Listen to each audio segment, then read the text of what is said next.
What's up, everybody, and welcome back to the Run Pure Sports NBA Playoff Edition. Sunday morning. Happy Mother's Day. If there's any moms watching, happy Mother's Day to you. Happy Mother's Day to my mother, Mrs. Sarabian, Mrs. Niehaus, Mama Niehaus. We got some playoff winners to get to. Before we do that, just a reminder, hit the like button, hit the subscribe button on the video, as this is a free show, and we're giving out free shows all throughout the day with NBA, MLB, NASCAR. Just do us a favor. Hit that like button, hit that subscribe button, that red box at the bottom right-hand corner, so we can keep giving you these free shows in a day in and day out basis. My man, Big T, we got with us today. A big hit from him last night. Big T, how you feeling coming off the Derby, $48,000 man? I mean, how's it feeling? Yeah, it was a long day, but it was a fun day. And yeah, it was fun because the NBA, like usual, we're pretty dead on again yesterday with the games. Don't be sandbagging yourself right now. Just say what it is. You called the slate. You hit it on the head. You told everyone stack the first game. You said 30-point victory in the second game from Golden State. I mean, come on. When a dude literally calls exactly what's going to happen on a two-gamer, you got to at least tell the people. I mean, let them know a little bit. Yeah, I mean, the even funnier part too is and then you send a screenshot out because you're proud. People always wonder about the screenshots. So you send them just because you're proud of the work. We've been doing these shows every day. Yeah, you're happy with the win too, but you're proud because we're doing these shows every day. We take pride in our takes. And like I've told JSU 1,000 times, I would be doing this. It doesn't have anything. I mean, it does have to do with the money, but I do it because I love to do it too. We were built to do this kind of stuff. And yeah, it's fun when you see the stuff come out. I love it too when I send the screenshots. There's always just, oh, you won because you played 150. Okay, I heard that one before yesterday. Oh, well, you won because you stacked one game. Congratulate. Okay, well, is other people not allowed to stack the one game? Like, there's only two games to stack, Tony. I mean, so you take your time out. You're going to go to the Derby. You do a free show at 9 a.m. that you didn't even have to do. You tell people exactly how the slate's going to go for free. You do the cores and everything, which is premium, but you basically say everything that's going to happen. And haters still come in and say stuff. It's unbelievable. Like, I don't get it. I don't go around hating on people like that, but it's part of what drives us. And I love the haters. The haters are what gets, but it is funny. The only one because you stacked the game. The 150 thing is hilarious to me too. Like, we say it all the time, but you think it's easy? Play the 150. You can't afford to play the $20 150, play the $150. You can't afford to play that, play the quarter or whatever, the smaller one. You can still play 150 teams. Might not be in the $20 or the 10 or the 5 or whatever. There's a 150 entry tournament that you can play somewhere on DraftKings. Go ahead. It's so easy. Get in there and do it. Let's see it. Stack that game. Bankroll up, and then you'll be able to do the $20 in no time. I mean, the way it sounds. And in those contests too, Tony, correct me if I'm wrong, but I'm pretty sure like some of those lower dollar ones, some of us can't even enter. We can't, right? Some of the bigger name sharks, the 150 None of them. sharks. I'm not talking about myself either. I'm talking about talking about yourself because you can't get in there either. And I say it all the time, and this isn't to slam people either. If you want to get more in, and this isn't even for the haters this point, if you want to get more into this, which I think you should, I've been telling JSU to do it. JSU's as close to me as anybody. I tell him to do it because he's losing it. Yeah, you're not going to be comfortable at first. Some of you guys out there, you're not going to just be able to go in and do 150 and feel you might even mess up a few slates. That's why you go lower. But I just think if you're not trying to mess with an optimizer playing 150, even if you don't play 150 teams, I just think you're doing it wrong. And yeah, you might win here and there. And yeah, you can do it. But I just long term, there's too many people using this stuff. And then when you combine our game theory stuff with the optimizer, I just that's what you should be doing. And it doesn't matter the amount, like I said. Go to the absolute smallest stakes to learn it. Whatever the smallest stakes you can play is, and try your hardest. Like, if you're playing $100, play $100 in multi-entry and just try it and just mess with it. And trust me, first of all, it won't be as easy as people think. They'll mess it up tons of times. I still mess it up after years and years of doing it. And just learn, though, because it's going to make you better. Even if you play 1 to 3 teams, it will make you better, I promise, because you'll see the combinations of stuff. This guy and this guy, or these two guys, or it just really helps you out. So, yeah, SaberSim, check it out on the site. We got a bunch of content. We're going to keep going with it. And we're going to keep picking winners because we still got over a month of NBA playoffs every single day. We'll be here with you. That's right. And normally this stuff's on the premium side, on the weekdays, but on the weekends, we wanted to give, a free show out here and there for the people. So, do us the favor, hit the like button as you're coming in. It is a free show. Hit the like button, hit the subscribe button. Also, make sure you check out all our podcasts. JT's got a new podcast out. Subscribe to the podcast, the Run Pure Sports podcast channel on, iTunes, Spotify, wherever you get your podcast from. Go over there, subscribe. Check out JT's new podcast. He does one, I think, every week. I think he gets a few guys on and did it. I did it 2 weeks ago. I think he had Mangone and Hoop on this past week. So check that out. And hit that like button for us right now. Tony, as we get into it, Kim says only GOATs have haters. I do think that people who show success, more often than others, the haters will find you, right? They're looking for you to find a fault, right? They're looking to say, oh, you won 50. Oh, if I played, 5,000 a night, I would win, all this stuff. That's another one I do like. And it's like, well, okay, playing the lower You're going to give me all these tangents. A ton of teams. I'm just saying, though. I'm just saying, though, good players are going to get this. You think that, they'll eventually go. They're never going to go away. They're always going to they're always trying to be negative. That's the thing with people. And that's what I hate about social media. You ask me why I don't tweet all the time. I can't stand the negativity. I hate it. There's no reason to, bring it more into my life. I hate the negative, the little negativity I get on my day-to-day stuff at my work. And when I go in to see people and stuff, I don't want to add more to it. And that's what Twitter, most of the time, that's what you're getting when you tweet constantly. Yeah, some of it's good conversation, but some of it's just people trying to start shit and say dumb things. I just can't do it. I hate it. Yeah, I hate it too. That's why we get along so good. I just I thrive on the Twitter environment where you got haters, you got all that stuff. But yeah, I hate negativity too. Everyone knows that. You though the pushback. You like people that challenging you because you like to go back at them. Yeah.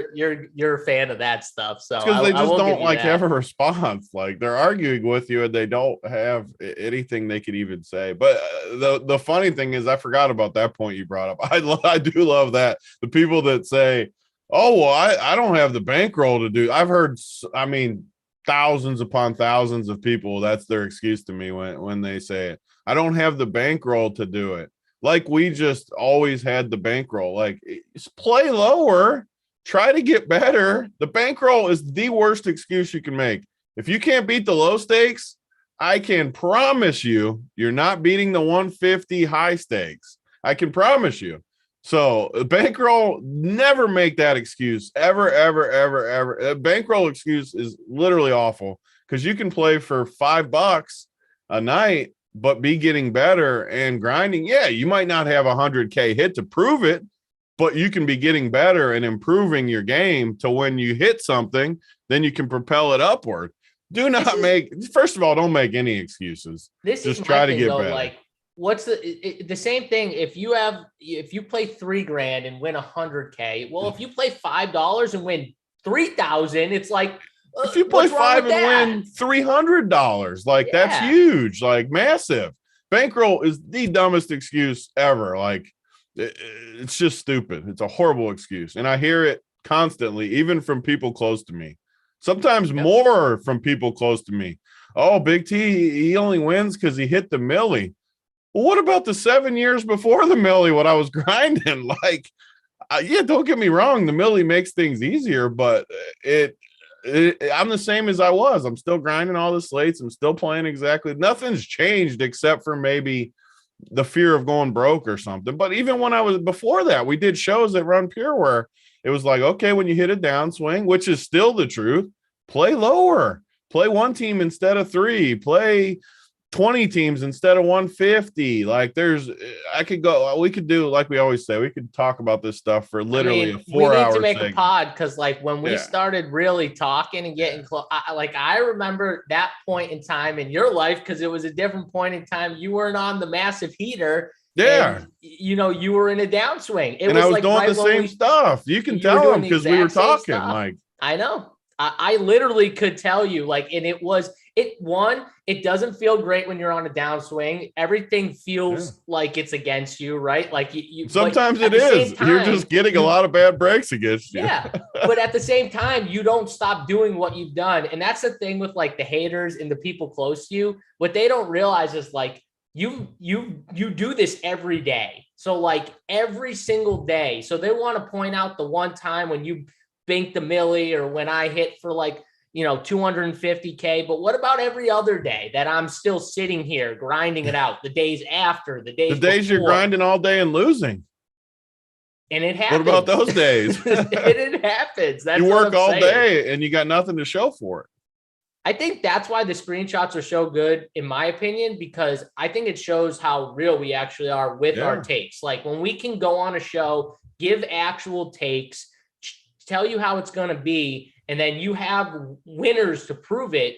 Not only do you feel good about it and you want to show your success, but I think it shows other people like, oh, this dude's putting his money where his mouth is. He's taking his own takes and playing them on a day in and day out basis. So we're not just giving you takes and saying, go follow us. And we're not going there too. We're actually going there with you. So if you take our takes and follow us, we're at least going to be there. Win or lose, we're going to be there too. So that's I think that's many the greatness. people too. There's great people across the industry, and don't get me wrong, there's unbelievable people with projections and stuff, and talented people that are just as talented, if not more talented at stuff.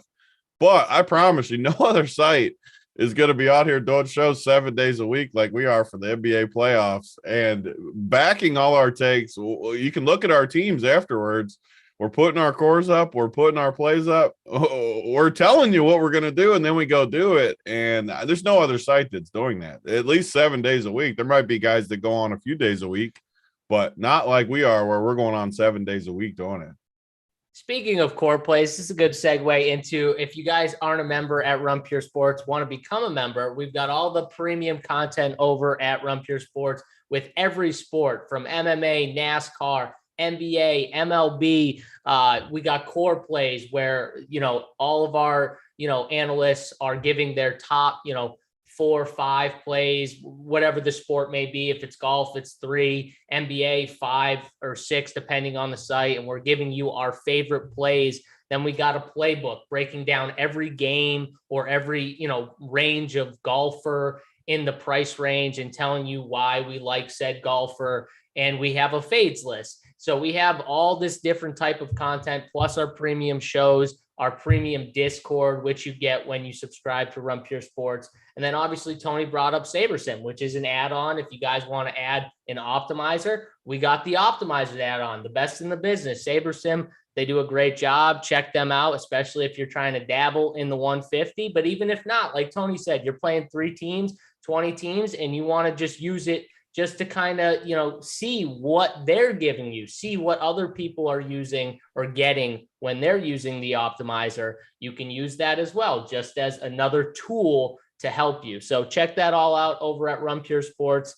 Tony, before we get into it, J10 said, we need to do some type of course or something type show where we kind of explain our process, bankroll, contest selection. It's not a bad idea. I know AP does an article. I'm pretty sure the article might be free on the site. It might be for premium only, but if you're a premium member, I know AP did an article on bankroll management specifically before the NBA season started.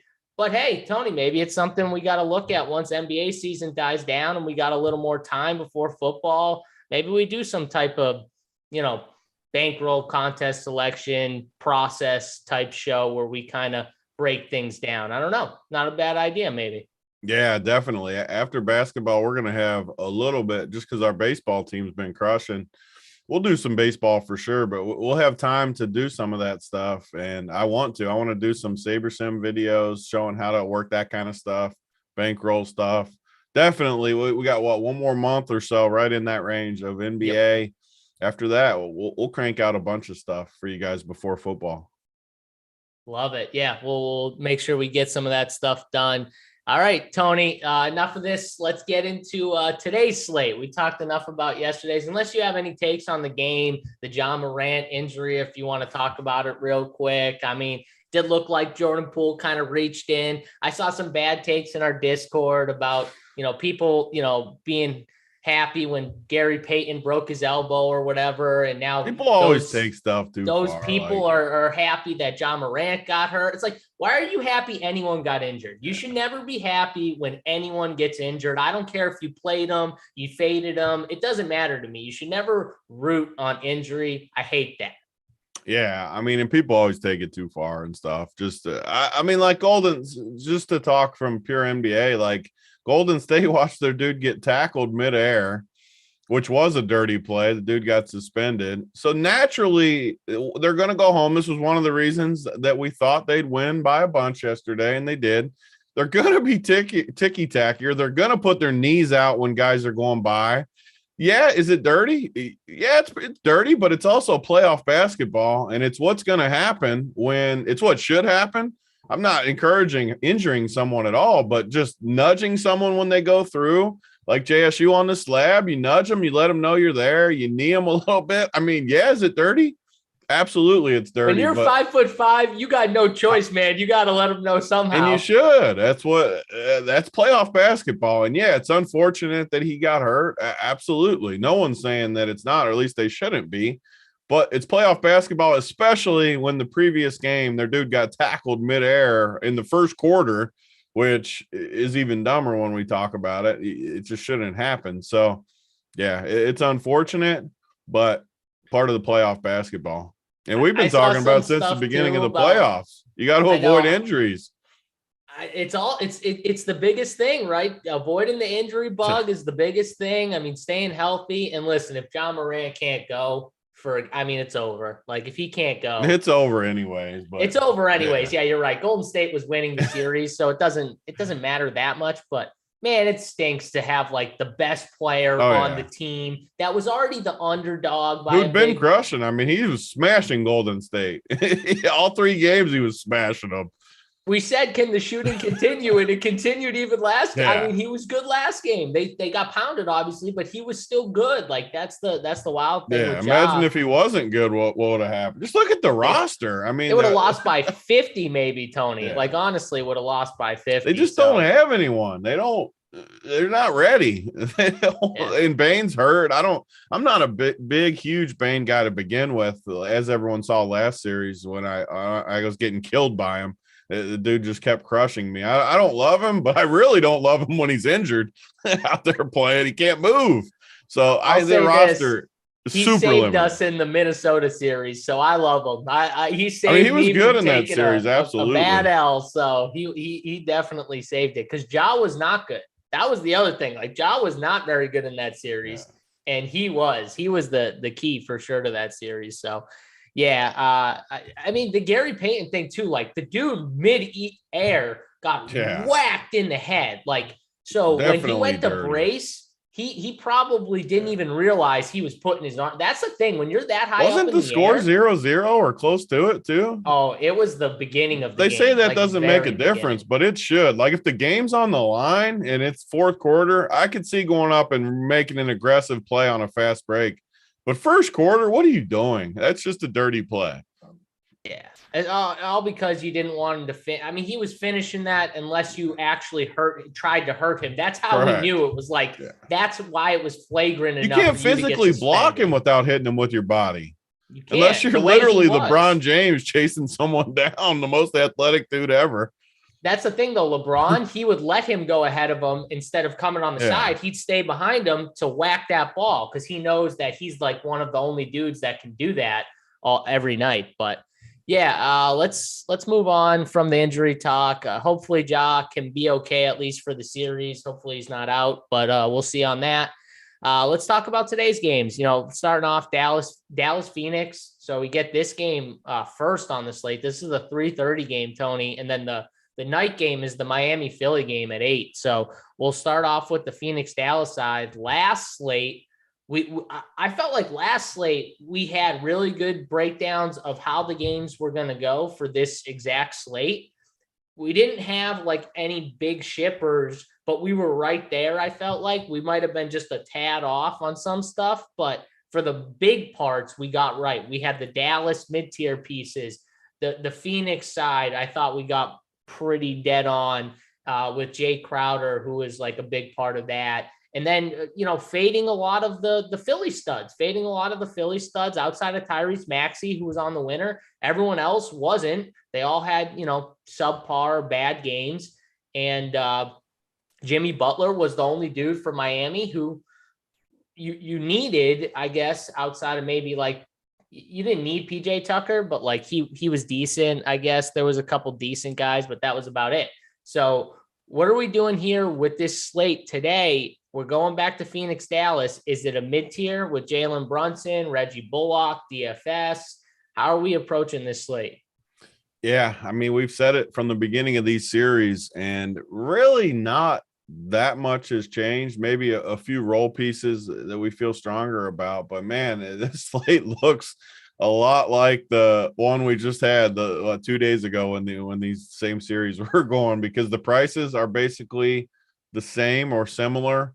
And it went down, Tony. Some of the, like Luka. Why did they pull Luka down to 11K? Why did they pull Jimmy down to 8-9? Like, I don't even understand some of the prices. Like, it's just going to make it easier for what we want to do too, because as we saw yesterday, I mean, you're going to want Giannis, and the big one that I won for the 50K. I mean, Giannis was under 50% owned on a 2-game slate. So the dude that's making excuses about the slate and the game stat, like Giannis is under 50% on a 2-game slate where his floor might win it, and you don't even need a ceiling. And the same goes for Luka today. I mean, the issue with fading these guys like Luka, Giannis, these upper tier, there's a lot of stars, but there's not a lot of upper tier guys, especially now with like Jokic and some guys out of this thing. Luka and Giannis, I mean, so you got Luka 11K and then Embiid 9,800. I just don't. There's not a gap. Like, could Embiid outscore him if they played this slate a ton of times? Sure. Jimmy Butler's all the way down at 8,900, so it's at least a 2,100 gap. But I don't know. Some days it's more dramatic. 11K for Luka, though, is just too cheap. We saw it with Tatum yesterday, and it's going to be similar today with these guys. Like, and Tatum was 10K, so more expensive. But these guys you just have to play them. Their floor is just too high. Their ceiling's too high. They're at home on top of it. I mean, maybe if they were on the road, you could make a case for a slight downgrade. But with the crowd too, 2-1 series, I don't really see a way. And then you look at the rest of Dallas, just to jump more into that first game. Just like last game, Brunson was awesome, 6,600. These other guys, Finney-Smith, Bullock, Dinwiddie, Kleber, that's going to be the 6 they want to play. And that's going to be the 6 they should play, because Dwight Powell shouldn't play in this series. Josh Green, these scrubs. They did play Nicolina a little bit, which he's not going to do anything when he's in there anyways. But he is 3K. In my 150, I'll definitely play some Nicolina. I don't like it. I'm going to project him low, but I'll project him higher than the projections will have him too, just because I'm sure. Let me pull the projections up. He caught some Luka Doncic foul trouble run too, I'm pretty sure. Yeah. Luka was in foul trouble. So just to point that out there. I seen it, but He was in there too with him a little bit, wasn't he, in the fourth? Yeah, but I'm saying like third quarter, he came out way too early. Like I think he came out with like 5 minutes left, and they sat him I'm pretty sure the whole third. He And got then the some fourth brutal quarter, fouls. he had another foul early in the fourth quarter, which put him on the bench for a little bit. Only a You're few right. minutes, I'm not but even going to play Nicolina. I'm glad you said that because he is okay, but I mean, he's never going to do.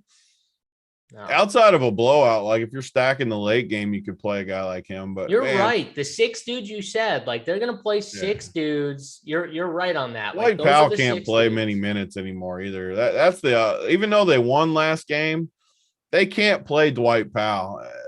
Kleber looks good. I'm not a Kleber fan, as everyone knows, but in this series, I didn't think he would fit too. So I'll take an L before I say this. I didn't think he would fit good in this series, but he actually does with the way things are setting up. He's being aggressive. He's getting to the rim. He can hit shots. Dwight Powell just doesn't offer those same elements in this series. And there's no Powell's sometimes better on defense and stuff. You don't really need that versus Ayton as much. Even though I love Ayton, he's more of a roller, not necessarily an offense, a huge Kleber can hang with him, put it that way, or however they want to match up. The thing with Powell is he gets his minutes off of just straight hustle, right? He's not really amazing at anything in the NBA. He's good at catching the alley-oop. I think he's good at that. Him and Luka have that time when lobbing it up to him. But like Kleber gives you a whole nother element because they want to pull Ayton out from under that rim. Like they want to, and at least Kleber gives you that stretch 5 type who has been a little more aggressive. I think because he needs to be, right? They need him to take those threes, make Ayton respect him, make that defense respect him, which will open up lanes for other guys like Brunson and Luka, open up more 3 opportunities. He's looked good too. I'm not too scared to say it. I hate the guy, but he's looked good in this series. He really has. Am I the biggest Maxi Kleber hater in the world, Tony? Because I'll say it too. He's been good in this series, and I mean, like actually good too. Like Tony, not just like good fantasy wise. He's been good. So they dropped the price tags of all these studs, and then they raised Maxi Kleber to almost $5K on DraftKings. He is 4.9, and I'm still honestly, I'm still kind of considering him. You have to, and it is crazy. His price is that high. He's in that range though. Like if he's going to play 33 minutes, like he did, and I don't see why he wouldn't. Like he looked good. You have to consider him. He's not like a lock, obviously, at that price, but he's a similar play to like Bullock and Finney Smith in that range of dude. I don't know. Dallas. I have a question, Tony. So when you look at a player like that, because in my mind, Maxi's priced a little up, but he's played well. But you look at it and you're like, okay, guys right under him, Max Strus, Danny Green, Victor Oladipo, Cam Johnson, PJ Tucker. Can Maxi Kleber outscore all those guys? The answer is yes, right? Like no doubt in your mind. It's almost likely in my mind. That's what I think too. Like you're going to project him higher than all those guys. And we've seen it on these NBA slates, these playoff slates where you might have a snowflake and still have that guy be on the winner. Like we've seen that happen so many times. So in reality, Kleber doesn't need the 30-point banger that he got last game, right? He could be on the winner at 22 if he outscores all those guys.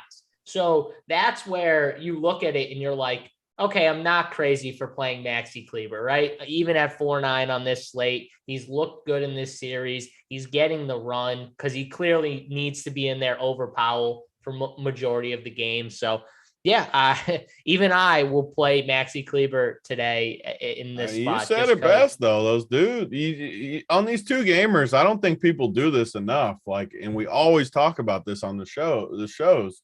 You got to put it in the price range. Look at the dudes like JSU just said around it. I do think the 3 guys ahead of him or the 4 guys, I do like probably the 4 guys ahead of him just because it's the other 3 Dallas guys who are all underpriced and playing tons of minutes.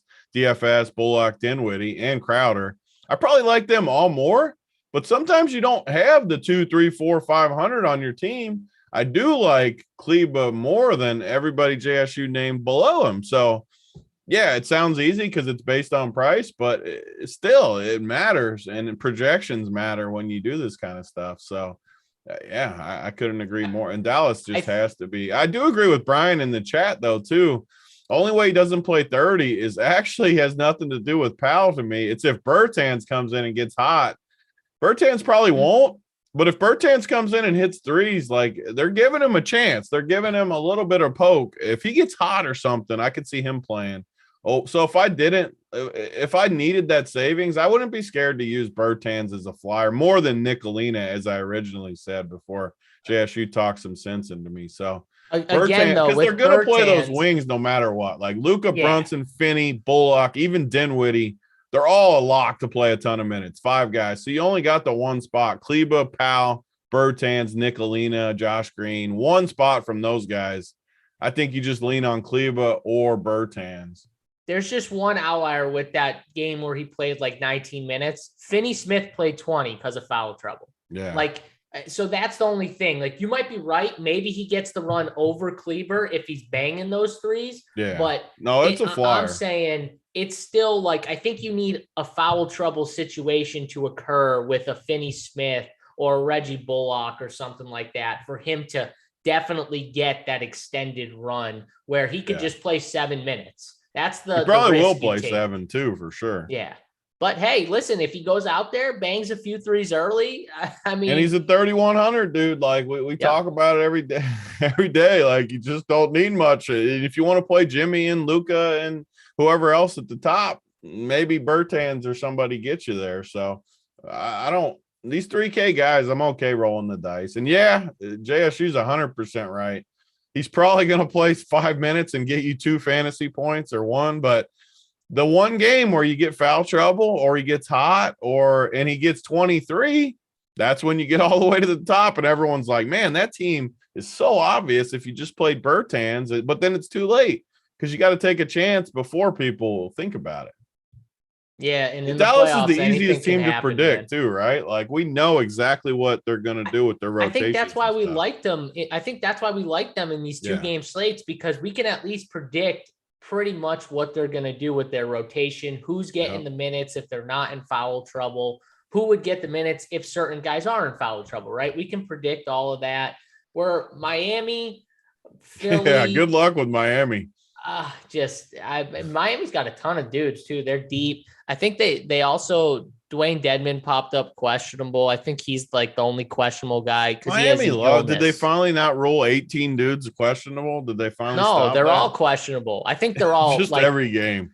The only person that popped up different was Dedmon with an illness who popped up just recently. Oh, he hasn't been listed questionable. He's been one of the few. I don't think so. I could be wrong. What makes them not list? Why don't they just list the whole team questionable? Why do they like break it down based on person? What's funny? Why isn't Jimmy questionable? He actually missed the game. Make him questionable. Like he make them all questionable. Game, though. Like I don't know. I don't know what it is. I'll tell you one guy too. I don't want to circle back, but this is what we do on these NBA. One guy I'm done, and we've been wrong on. We gave a lot of victory laps. I'm done with Tyus Jones this series. Do not let me play his ass again. You know what's going to be the worst when Ja gets rolled out, and then you got to play Tyus again. That's true. I didn't think about that part, but yeah, obviously we'll go back to it for sure. If I'll take the L on Tyus Jones. God, he's been bad. We were dead wrong on him. Again, we're not going to be right on everything. I was dead wrong on Tyus Jones. God, that was painful. I overprojected him hard yesterday. He was definitely. I was right about 99% of that slate. I had him high on, so I was definitely wrong about Tyus Jones. Yep, I'll take that one too because I was wrong on him. I had him like everywhere on FanDuel, like literally like locked in on FanDuel. So, yep, that'll hurt, but. We move on.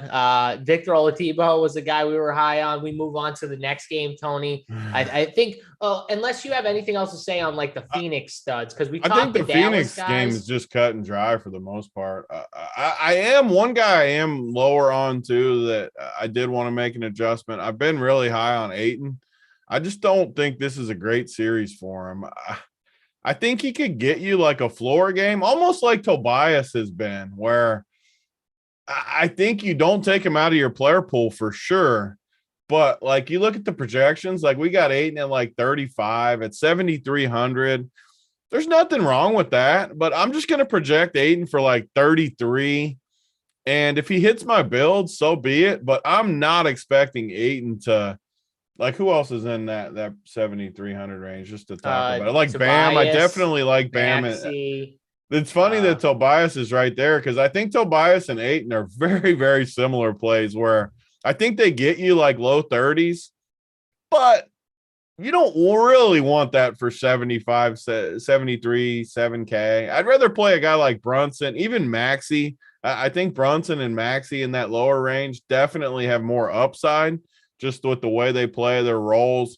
But even Maxey, man, like, I don't know. I'm struggling with that range with them. Embiid. Brunson, 1,000,000% my favorite. But yeah, Phoenix, everything's going to be the same for me. I still think with Dallas winning last game, you got to think Phoenix is going to be good today. CP was horrendous last game. But like we've seen with CP in the past, 8,100 is a cheap tag on DK. I'm sure he's more on FanDuel still. But I expect a bounce back always from CP when he struggles every time. I mean, the dude had 6 turnovers in the first quarter, I think, when I was watching. He just kept turning it over with lazy passes and kicking it off his foot. Whenever that happens, that's the reason we didn't ship 2 slates ago, too, because we were dead on with that one. It was CP just sucked. I mean, when do you see CP have 7 turnovers? And he had Seriously, 20 fantasy points or something, which is just outrageous for one of this stuff. But I think he bounces back. And I mean, the rest of the guys, I'm going to have the same. I think JaVale's looked pretty good for a value guy. And I still believe in campaign a little bit just for a value because Phoenix just plays these. Maybe it differs a little bit today because it's 2-1. They don't want to be 2-2. They really want to win this 3-1, go home.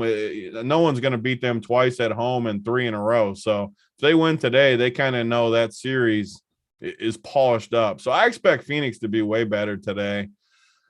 Maybe they do go a little tighter of a rotation today. I think they do. Yeah, I think CP. I think JaVale should still play, but it probably hurts campaign a decent amount. I could see them playing CP and Booker big minutes today. So I guess I'll be lower on. Not that I was higher on campaign. And they don't like playing campaign with Chris Paul. Yeah, they don't like. So they play him at the end of quarters with Devin Booker, who finishes out court, but they don't like playing him with CP. So that's the other problem with campaign is.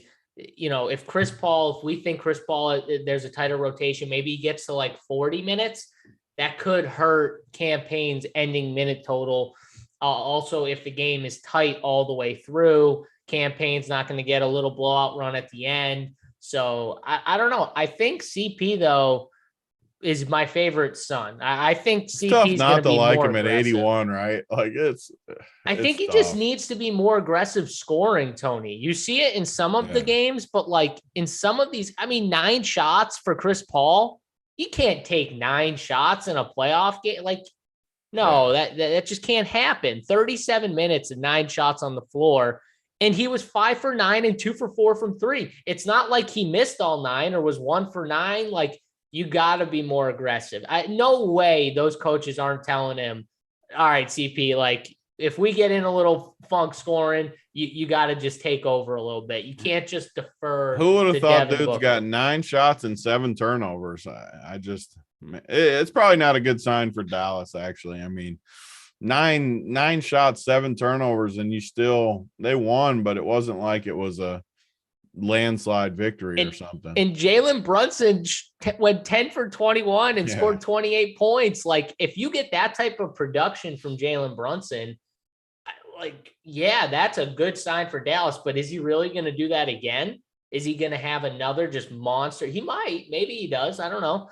But that's big production out of a guy like Jalen Brunson, who past 2 games, 9 and 13 points before that. So, but big difference, right, in their win to loss games with Jalen Brunson, where if you're getting 20 plus, that's good. These for Dallas guys have to just be like Brunson's just so much better at home with that crowd. We've talked about it a bunch, but not getting in foul trouble. They said it. He's got to stay on the floor. Like, you can't get into foul trouble. You can't. pick up dumb fouls and stuff like that. They need these guys all to play. Even Reggie Bullock, like he was picking up fouls early in the series where like CP wasn't even past half court and he was just dumb badgering them. fouls. You can't take those fouls when you're that important to your team. And those guys are. They need Reggie Bullock. They need DFS. Oh, yeah. Those guys are key to defense and offense. So they can't lose one or two of those guys. That's what's going to kill them in this series. I just don't. The problem with this slate is we're like right in the same alley again, where everyone in the first game Booker's 84, CP 81. These guys are all too cheap in the first game. And this is good conversation though. Like, how do you rank them towards we move to the next game? But you got Booker, CP in that 8K range. You get Jimmy, James Harden. I mean, how do you rank them all? You know what I mean? Because that's a big decision point, I think, for a lot of people on this slate. Yeah, and it's good for us. It's going to mean money for us. We're going to make money because of this, because people are going to jam James Harden because of the projections, and we just have been off of him. JSU called it from the beginning with the matchup being bad. It's just his price tag is going to stick out to people at 8,500, and people are going to play him just based on numbers. I mean, you look at the projections, there's no way people play Booker and Paul. And I mean, Jimmy, they might play over him, but there's no way they play those guys over Harden, I don't think. Let me just pull these. I'm looking at projections though right now. Why are projections so low on Jimmy? What has Jimmy not done in these playoffs where projections aren't like, I'm seeing him lower in projections than guys like James Harden, Devin Booker. SaberSim's projection is embarrassing for Jimmy. Like 37 is just an embarrassing projection. Yeah, like I would put him above James Harden for sure in the projection. Like whatever that number is how could you not? Like this is the key though. These are good talking points with how to use the optimizer though. So Jimmy, I mean, in the whole end of the Atlanta series, the games that mattered, he went 64, 51, 66 those 3 games. He's gone for 50 in 2 of these 3 games. He did go for 34 the first game, but he was 5 for 16. And it was a blowout, I think, that first game. And he lost the fourth. That's the game. I'm not even going to look. Yeah. He lost the fourth quarter run because Oladipo and Hero were crushing. Yeah, only 30 minutes, 34. It's just a bad projection. Jimmy should be the talking point should be more how you rank him and Embiid, where Embiid's 900 more. But I mean, I would project Jimmy high 40s for sure. And Embiid's a little more challenging. I don't know if I think I would rather have Embiid over Jimmy though, if I just could pick. Because this is important with the optimizer, and this is what I think I helped myself more than anything over the last 2 years is the optimizer. Like, you wouldn't think the projection of Jimmy versus Embiid matters, but it's a challenging point today. Like, how do you rank them? I mean, Embiid comes back, plays 36 minutes, 36 fantasy points, but that was his first game back with the mask. Still probably not comfortable. I don't think I can put Jimmy in Philly ahead of Embiid, just straight projection wise. Can you? Well, this is where we had the leg up last slate, because remember, I projected Jimmy over everyone but Luka, and I said it on the show. I just thought he was the number 2 guy for sure. I didn't like Harden. You already talked about that. I do think from what we saw with Joel Embiid, the first game, it was interesting. So he played 36 minutes, took 12 shots, was clearly gassed during that game, was clearly tired at certain points of that game. Still played 36 minutes, though, at 36 fantasy points. I would assume he's got more legs in the second game. After being out for that time, he gets a full game back. He gave him our patent. He gave the little – that was great, too, by the way. Like, the and one was great, but then he gave that. It was so good. So I agree with you. I think – I will rank Joel Embiid ahead of Jimmy today, but I don't think the numbers are going to be as far off is the thing. Like, I'll still project Joel Embiid over Jimmy, but I'm not going to say it's going to be a massive projection difference. And to project them similar, you're still going to get more Jimmy too, because of the 900 difference, which is good, which is how we want it. I mean, that's one of the reasons I would put Joel probably Literally, it could be 0.01 ahead of Jimmy, just anywhere ahead of Jimmy, just barely though, to where the only time it matters is if it comes down to just those two on the team. You would get Joel over Jimmy in that scenario, or it gets you an extra 900 with Jimmy up to something else. So it's very important, even though it doesn't sound. I think Embiid. We could just talk about the second one. I think Philly wins this series. I've kind of thought it before the last game, even in my head, I was thinking if Embiid comes back remotely healthy, I think they could come back and win the series. I don't love Miami. I love Jimmy. I don't love Miami, though. Some of their guys they play, they're tough, they're gritty, they're well coached, they're everything you want, but just talent-wise, when Embiid's in there, I mean, Philly has better players than them. So I don't know. I kind of who's dropped off faster than Kyle Lowry, by the way. I know it's a he side just note. looks. I'm trying not to go too far into side notes, but man, Kyle Lowry has dropped big time in the last year or two. Like it's wild to see him. He's been around a while. He definitely hit the A. He's fat. He's always been fat. Like he just guys He's like always that. been Harden. that way though. He's always been that way. Yeah, no, I know. But you fall quicker. Look at Harden too. I'm still not convinced Harden's not hurt though. I can't believe he's fallen this far in 2 years. He's got to be hurt. I'm just telling you, he lost a step. But I will say though, the difference between the series with Philly and the series with Atlanta, I told people, I said, those dudes on the perimeter are so slow, like Atlanta. They can't get by Miami. At least you're seeing Maxey, Tobias. They have a little more success, dribbling by people on the perimeter. Harden's slow, and he's still, because he's deceptive. He can still get by someone every now and then. He's just lost a step, for sure, but he's still good enough to get by some people. It's just he can't do it all game, right, Tony? I think that's what we've noticed. He has good first halves in this series, but then in the second half, he fades major. I don't know. Can't make that step back either. Is he ever going to make that step back? He just can't make it. PJ's got that thing timed, by the way. Yeah. PJ Tucker, he knows what he can tell, whatever little thing he does that makes it obvious that he's going to pull that step back. PJ Tucker is right on that thing. And I think a lot of those other guys have a good tell for when he's going to just pull back like that, because they're right on him all the time. He never gets people with it anymore, where there's major space. That's the thing. But I will say, do you think Joel Embiid comes back and has I think Joel Embiid has a much better game. I think there's significant, because you're not comfortable with that mask being hit in the face. At least now he's taken a shot to the face. He's worn the mask for a whole game. Yeah. He's gotten a full game with his legs under him. I'm pretty sure he said it after the game, his legs were just a little tired. He was a little tired, but he still played 36 minutes being tired. So if that's the case and they need the win, right? He might play 40 today if he's good. I think he will. That's where we might get a leg up, people watching what he did last game. I just think, man, I know the slate just comes together very easy. Miami, I just don't know how you play anyone outside. I don't even like Bam.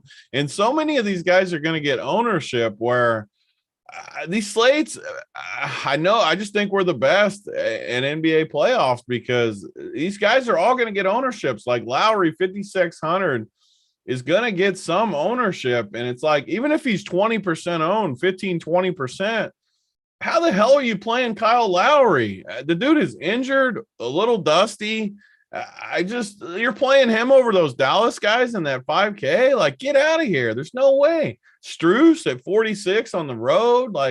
It's just like the last game where obviously you can play Jimmy. Oladipo, I think I'm still going to play a little. I'm not going to go crazy. I'm not near as sold as I was last game. He pissed me off last game with not. I still think he would have finished out he would have gotten that, but still, I thought he was going to get more run. I thought he was going to get 27 minutes or something like that. I really did, and that was annoying. I'm still going to play some because I do think it's possible he gets it. Yeah, we just got to take his projection down. We got to. Yeah. We got to, project him for a lot. So that's another decision point, though, as we keep talking about. You got the low 4Ks where you got the two guys I trust the most, Tucker and Danny Green, just like last game, 44 and 41. You know they're going to be on the court. You know they're going to be getting open threes, blah, blah, blah. So how do you rank Kleba, Tucker, Green, Oladipo? And I would have to put him fourth, so I'm not going to hit. Like, I would still probably play Danny Green over him just because I know Danny Green's going to get open threes. Might not make them, but he's at home. You just don't know Oladipo's role, and I don't think you need to gamble on it. Like, if you told me Jimmy would somehow get in foul trouble, I think Oladipo would smash. But, I mean, maybe that's even a rule you do where you don't play him on Jimmy teams, because I think they would need him a ton more if Jimmy somehow – something happened to Jimmy, foul trouble, I think injury. they just like his defense, honestly, because he's getting more – yeah, they should. Because even when his offense wasn't clicking last game, they still left him in there for a little longer. That I was surprised at when they needed offense, because I think they like him on defense still. He was picking up Harden. Like, I think they like his versatility. And when he makes shots, man, he's dangerous, because then he can, just run the floor. He can make shots and he can play defense. And Spo likes him out there for his defense. I really think that. Gabe Vincent lost a ton of run. He's someone we've said the whole series, like, you literally can't play him. Like, yes, those are the decisions that other people don't, like the 150ers across the industry. They don't remove people like that. Like, he's a guys like that. We talk about under projecting at times. Just remove Gabe Vincent. Like, if he beats you, he beats you. Like, he's not. No. That's how I see it too. And 3-8, they might bring people. Like you they're said, going to. They're trying to pull you in. You know what I mean? They're like trying to pull not you working into on it. me. Don't let it work. Don't let it work on you, Kyle Lowry. I mean, Tyler Hero's price dropped to 6-1. They're trying to pull you into those guys. And I agree with Tony. Like, those Dallas guys, even like Jay Crowder. Like, Jay Crowder's been so good in the series. Like, so good. I'm not going to play when he's on a hot streak like this where he's hitting jump shots. Yeah. That's when you want to play Jay Crowder. Like, dude's hitting his shots right now. If he's missing shots, but they're wide open too, that's the other thing. Like, he's getting them because all the attention's on CP and Book and Ayton. That all these other guys are getting the open looks, and Jay Crowder's been making it 5 for 8 from 3 again last game. Like, I'm going to play him over those other guys. So that's where we get a leg up, though, right, Tony? Pulling those guys out, those other guys come up. There's so many bad plays that you can just remove. I mean, we name it every time these two teams play on, or these 4 teams play on the same day, but it's those key guys, Crowder, Tucker, Green, the 4K range guys that are good. Kleba, I'd even put in there now, where he's kind of got that role, and those 4K dudes, they're just good plays. And they're guys we don't like, is the funny thing. During the 15-game slates during the season, it's a 2-game slate where blowouts happen, weird stuff happens, busts happen. These veterans are just worth more right now. And I don't know, like, you look at the Philly side too, just to polish it up. And I just don't know how we don't have an edge because of Harden. Mainly, people are going to play Harden, and I'm not going to play Harden. He's looked terrible. I just don't see a ceiling game from him. I just don't. And he's going to be owned today. I bet he gets up to 50% today at this price. I bet he does.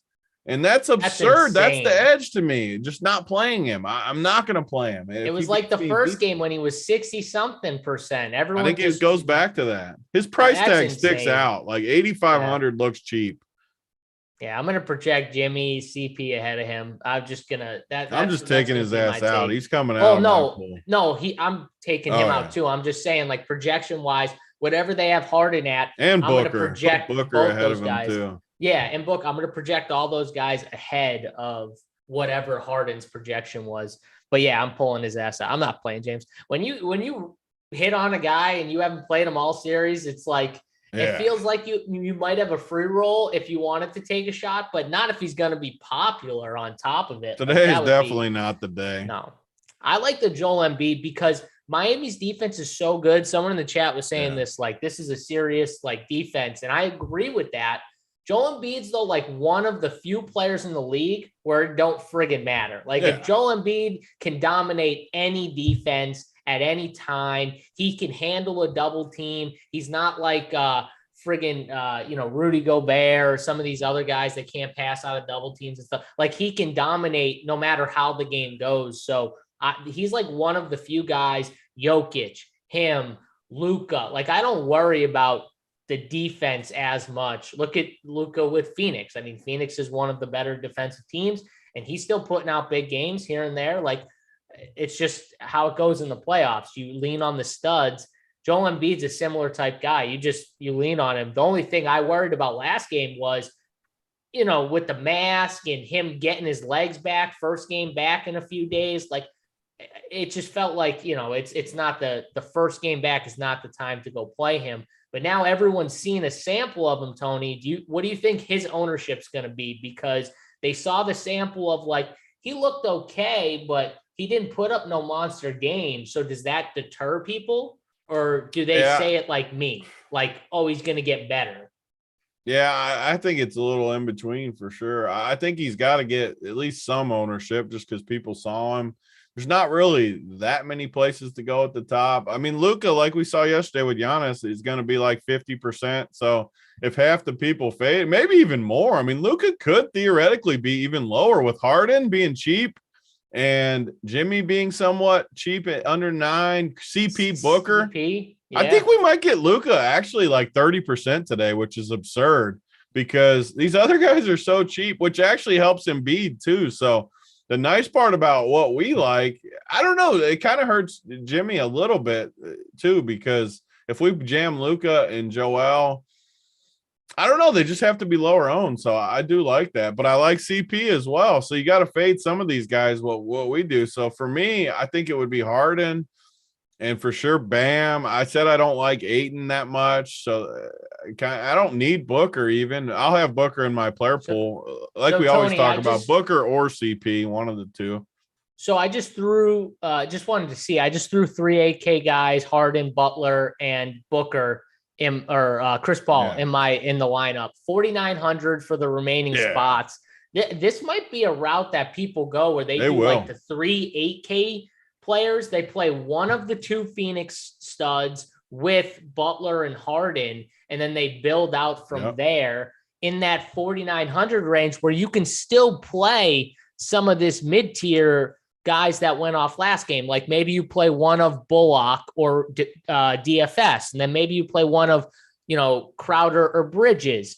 And that leaves you still with like 4,600 per for like 3 spots. So that's telling me those builds might hit a little bit more with how good those guys have been. And maybe that's where we get the edge. You can still fit like a Kyle Lowry in with this build. Like, I'm just looking at it right now. It's like, oh, these might be the popular way to build today. Which is just great for us because it just seems so obvious to play this first game again and play what fits in the second game. And I just I want to start my teams with for sure Luka, one of CP or Booker. So that's the 2 studs in that game. Throw some of the values as we talked about from Dallas and even Phoenix where you got Crowder. And then just see what fits in that second game. And if that means having to punt a guy like JaVale McGee still, who I think JaVale will get some ownership just to get me on a different path, like I'm okay with that. I'd rather Luka and JaVale than whoever, James Harden and whatever. What's that, a 2,500 difference? Like Kyle Lowry? 6K. So, like a 6K guy like Lowry. I mean, that's a great example of if it did fall that where it was like, even a worse punt than JaVale. Luka and just a total punt, like one of those 3K guys we talked about that could like Bertans, even say Bertans, just to make this even more of a good debate. Luka and basically a 0 with tons of risk, or Harden and Lowry.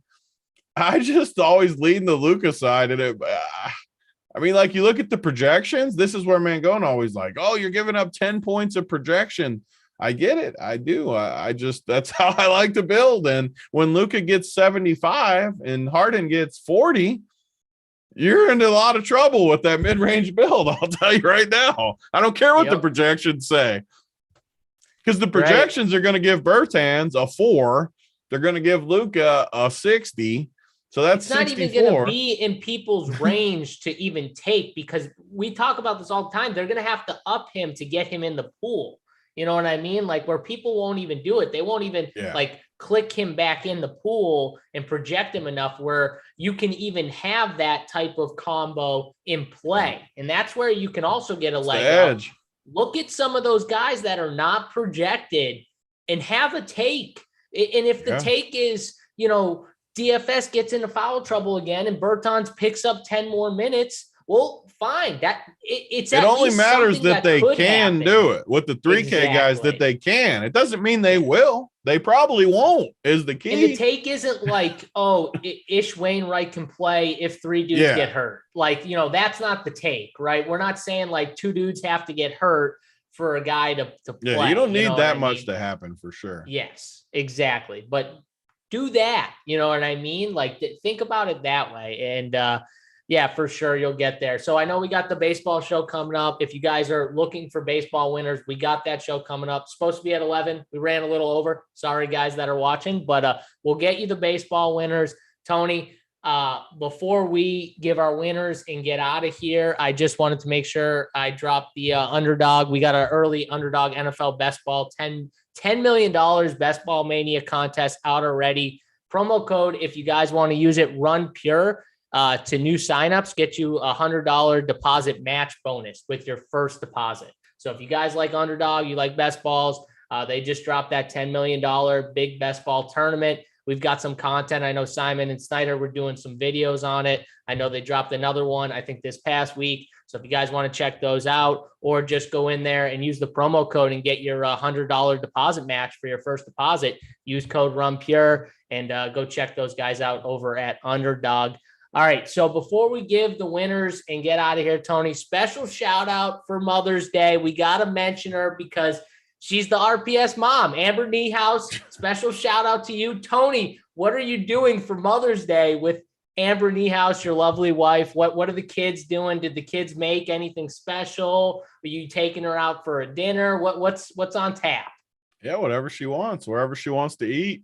She went to church early this morning, but whatever she wants, lunch, dinner, well, that's how it works. And my mom's actually in town too, so we got both mothers here for me. Oh, well, special shout out to her as well. And this is why me and Tony get along so well. If Tony asked me that question about what I was doing with my fiance for like her birthday, I would give the exact same answer. I would say whatever she wants to do is what we're going to do. And that's that. So that's how you do it. That's how you run your shop. You just, whatever. You want to go eat here? Okay, we'll go eat there. Whatever you want. You want to go do this? We'll go do that. That's how you do it. That's how winners get picked. That's how you run your shop. Everybody learn from this man. And let's move on to the winner segment. Tony, I got to redeem myself here for the damn Tyus Jones I gave away yesterday. I forgot he was the play. So, no. So I got to redeem myself. So let me go first here so I could try my best to redeem myself here. And I want to go back to a cheapie, and Victor Oladipo hurt my feelings so bad. He had such a bad game. I'm still not convinced that when the game is close, they don't want him on the floor and finish with him. His price dropped down to 40. Oh, you're going to have the big ball play if you come back with Oladipo. I'm going back to Victor Oladipo as my play of the day.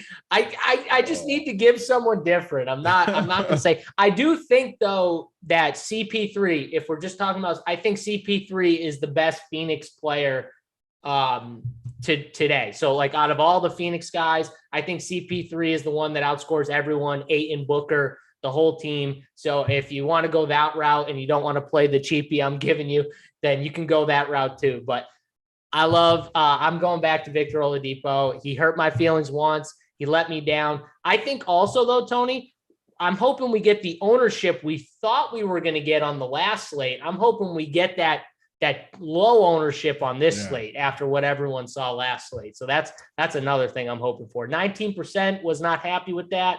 Hopefully we're under 10 on this slate.